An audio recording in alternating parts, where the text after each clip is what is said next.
Hello again, YouTube. I'm back again with Project Joker. Again, Project Joker is a 2010 Dodge Challenger SRT8. Started off with my wife when we first saw the vehicle on the showroom floor saying, hey, that looks like the Joker's purple. So we added in some quarter panel decals for the Joker's color, the fluorescent green. Also put on some rear window louvers. And I'm going to discuss the different engine upgrades I have so far. I still have a lot more to go. We'll start off with the intake system. I obviously have a AEM brute force intake. Goes from the intake manifold down in through the front part of the wheel well, and then the actual air filter sits underneath by the fog light in this area right here.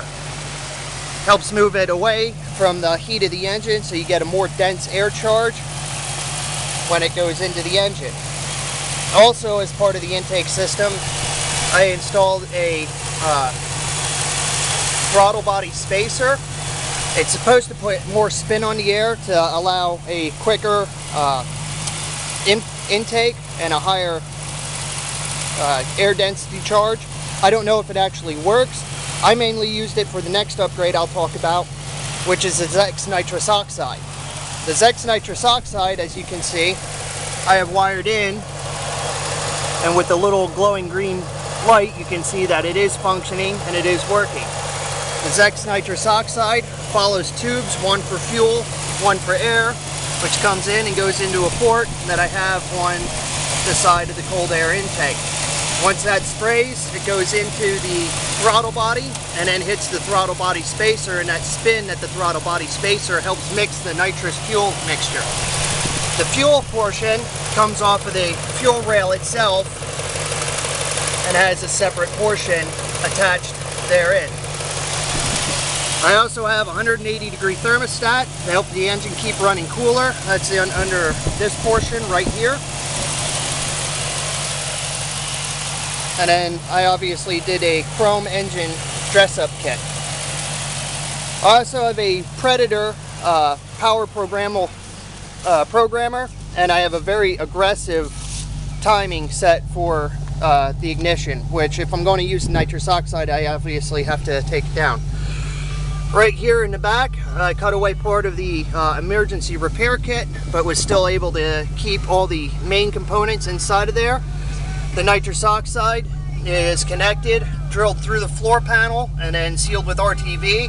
It runs down along the frame of the vehicle itself, and then up into the engine compartment right along where the fuel rails are.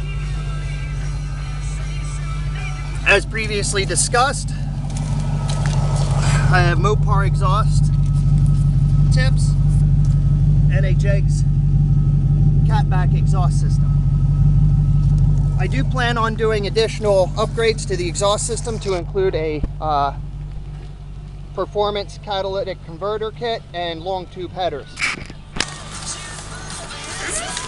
Inside of the drivers, underneath here, the console, I have the actual switch. Now this is a throttle by wire design for the nitrous oxide. So once you have the switch on, it turns on the nitrous oxide, but it doesn't spray until the engine is at wide open throttle. That way it knows that it's ready, but once I press it down and it senses that it's at wide open throttle, it then fires the nitrous oxide. As previously discussed, I also have the sequential turn signal installed.